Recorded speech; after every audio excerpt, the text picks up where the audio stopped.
The probate judge was already reaching for the next case when my 17-year-old daughter stood up in the back row of Knox County Chancery Court and said, "I didn't sell my grandfather's house." Every head in the room turned. My brother Mason froze beside his lawyer. My mother grabbed the edge of the bench so hard I heard her bracelet snap against the wood. And on the screen in front of the judge was a deed packet showing my daughter Lily as one of the sellers of my father's house in Knoxville, Tennessee. The judge looked over his glasses. "Young lady, are you saying this signature is not yours?" Lily's voice shook once. Then it steadied. "I'm saying I never agreed to sell anything. And I never even knew my name was on that house until after my grandpa died." That was the moment Mason finally understood. He wasn't walking out of that courtroom with the money. And it was the moment I knew my family had never planned to steal only from my father. They had planned to pin it on my child. 3 days earlier, I still thought the worst thing that could happen that week was burying my father. My dad, Roy Mercer, had owned a small auto body shop off Kingston Pike for 32 years. He wasn't a rich man, but he was the kind people trusted with spare keys, bad news, and the truth. When he died, half the neighborhood showed up with casseroles, stories, and University of Tennessee jackets zipped against the January wind. I should have paid more attention to what Mason did not do. He didn't cry. He didn't sit with my mother. He didn't ask where Dad wanted his old fishing cap or military photo placed for the service. He kept taking calls in the driveway. And twice I saw my sister-in-law Tara, who sold real estate, pull him aside and whisper while looking back at the house. At the funeral reception, while people were still carrying paper plates of ham and potato casserole into the den, my phone rang from a Knoxville title company. I almost ignored it. "I wish Mason had let me." "Ms. Mercer," the woman asked, "we need your daughter's guardian confirmation before we can release funds today." I stepped into the hall. "What funds?" There was a pause. Paper shuffling. "From the sale of Roy Mercer's residence." For a second I thought she had the wrong family. "My father was buried an hour ago." Another pause. Longer this time. "Ma'am, according to our file, the property closing was pre-authorized, and one of the vested owners is Lily Mercer." I looked through the doorway into the den. My daughter was sitting cross-legged on the floor beside my father's recliner, still wearing the black flats that had blistered her heels at the cemetery. Mason was laughing too loudly at something one of the shop guys said. Tara was texting. And my mother, Carol, was staring at Lily with an expression I knew too well. Not warmth. Calculation. I said, "Do not release anything. I'm coming there now." The woman's voice changed immediately. "Ma'am, if there's a dispute, you need to get here before 4. When I hung up, Lily looked up at me. I must have shown everything on my face because she stood up before I even spoke. "What happened?" I asked the room. "Why is my daughter listed on Dad's house?" The conversation died so fast you could hear the refrigerator hum. Tara answered first. "Dana, not now." "No," I said. "Right now." Mason gave that tired older brother sigh he'd used on me since childhood. The one meant to make me feel emotional before I'd said anything emotional at all. Dad updated some paperwork last summer. It was just estate planning. Tara and I were handling the sale because Mom can't deal with all this. Lily frowned. "My name's on Grandpa's house?" Mason turned to her with a soft smile that made my skin crawl.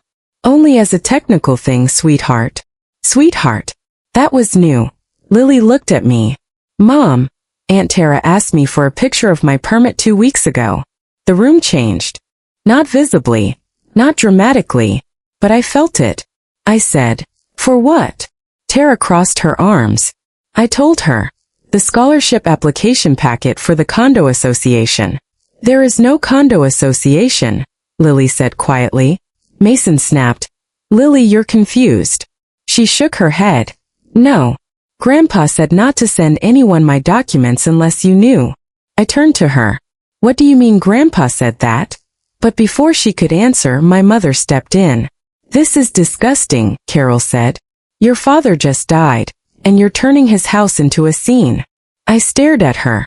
Not one person had answered the question. So I took my daughter's hand, grabbed my purse, and walked out of my father's reception while my mother called after me that I was humiliating the family in front of the entire neighborhood. On the drive downtown, Lily told me the first thing that cracked the whole story open. About a month earlier, My father had asked her to help him label old photos in the shop office because his hands hurt too much to type for long. While they worked, he'd handed her a tiny brass key on a faded Smoky Mountain keychain. He told her, "If your Uncle Mason starts acting helpful after I'm gone, call your mother and open the jukebox." I nearly missed the red light on Clinch Avenue. What jukebox? The one in the body shop waiting room. I gripped the steering wheel tighter. Dad had kept an old Wurlitzer by the coffee machine for years. Half the buttons didn't work. Kids loved it anyway. "Why didn't you tell me?" Lily stared out the window. "Because he made me promise not to unless something felt wrong." Something felt wrong now. By the time we reached the title company, our family friend Ben Alvarez was waiting outside. Ben had been my dad's bowling partner for 15 years and a probate attorney for 20. I had called him from the car with exactly one sentence. "My dead father's house is being sold in my daughter's name." Inside, the closing file made me feel physically cold. My father's brick ranch in Sequoia Hills had been placed under contract to a local redevelopment company for $640,000.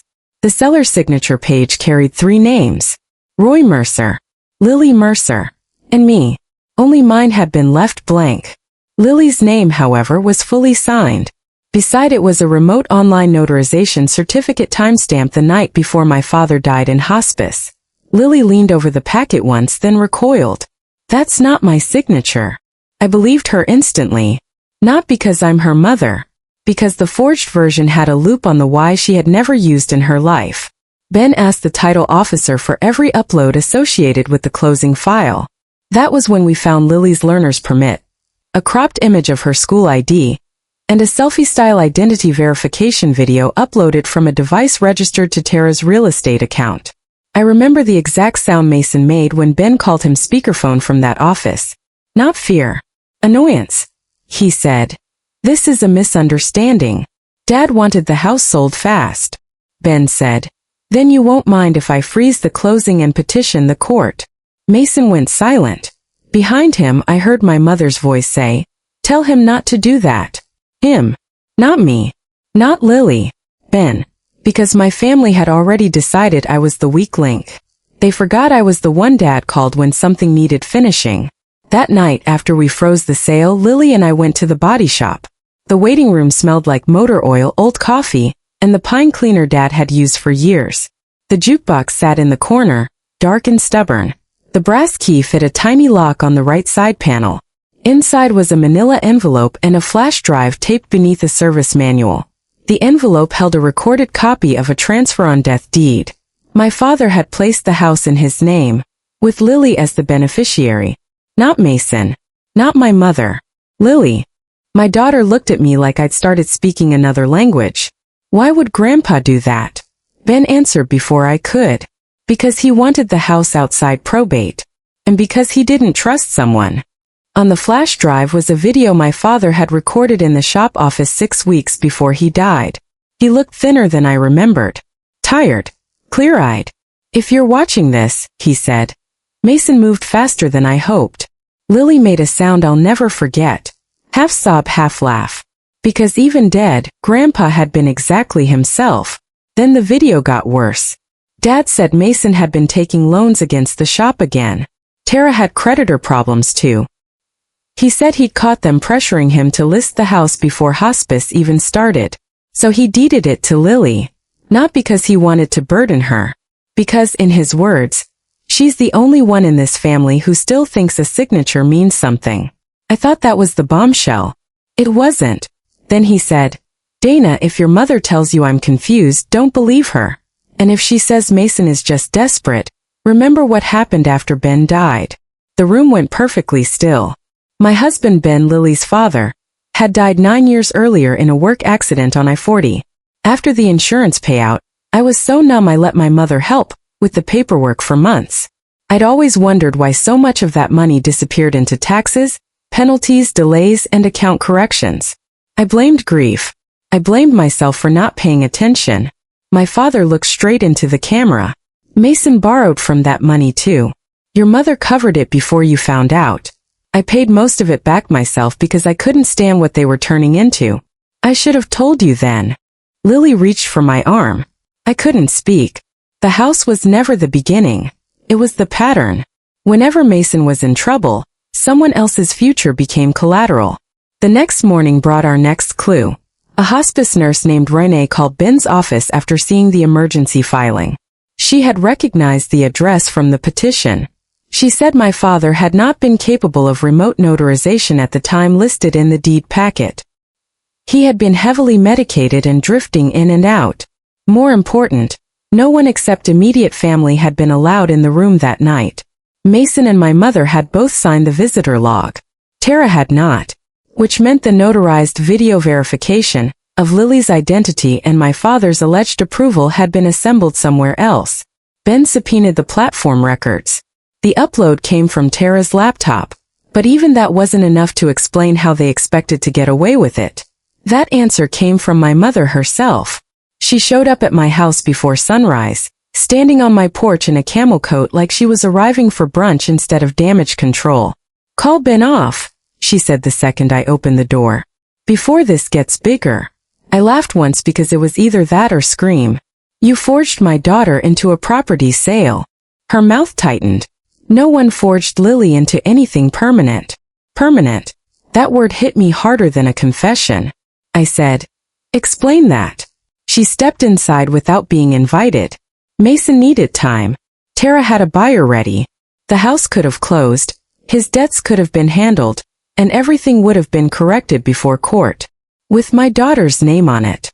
"She's a minor," my mother snapped. "These things don't follow children the same way." I stared at her. There it was. Not panic.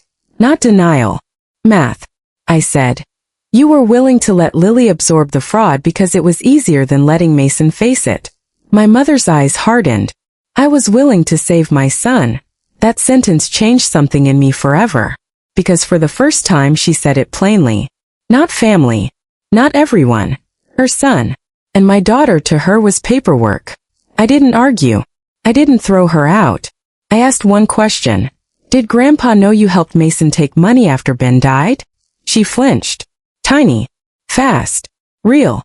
Then she said, "Your father enjoyed making himself the martyr." That was answer enough. By the time we got to court, Mason still thought he could bully this into a misunderstanding.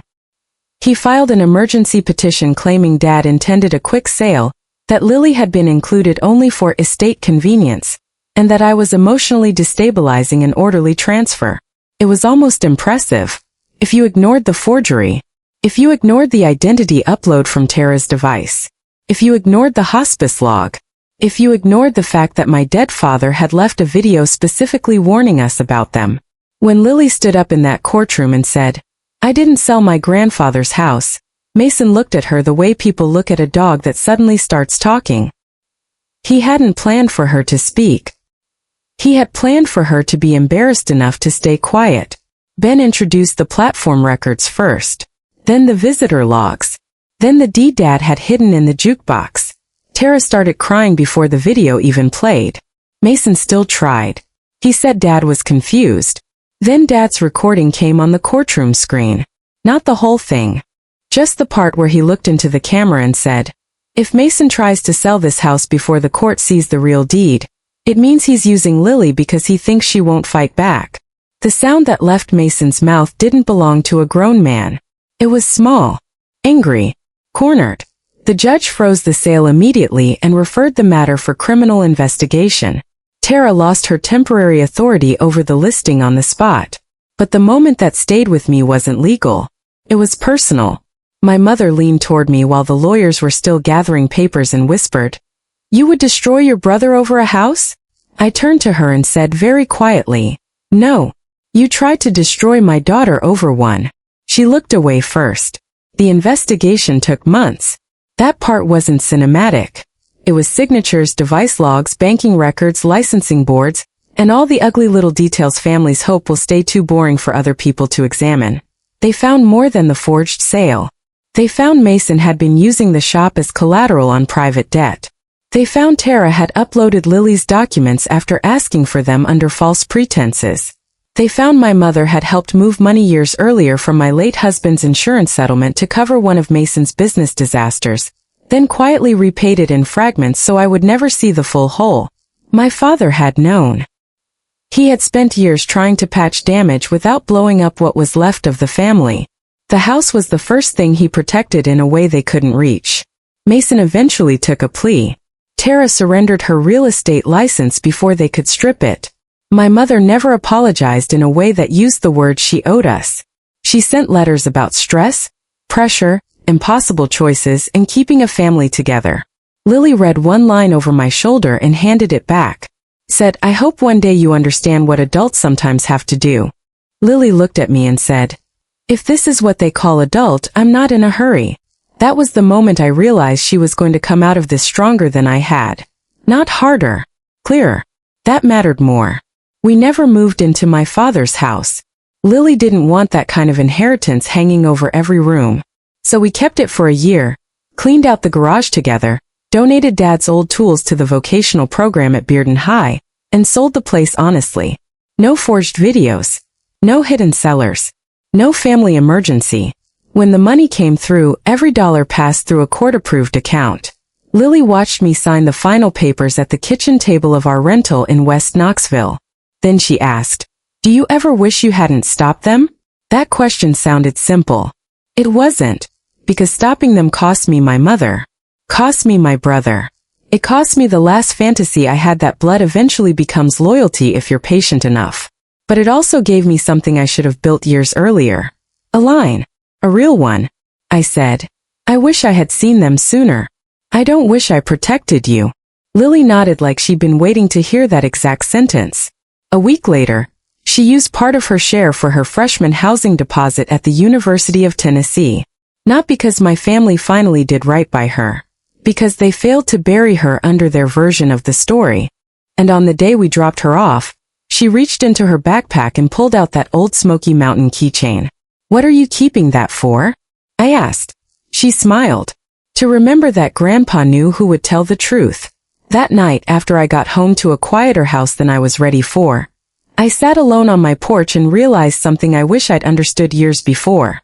The most dangerous person in a family is not always the loudest one. Sometimes it's the one who keeps calling betrayal a sacrifice. Sometimes it's the one who says a child will recover. Sometimes it's the one who counts on your love to keep you still. Mine did. And she was wrong.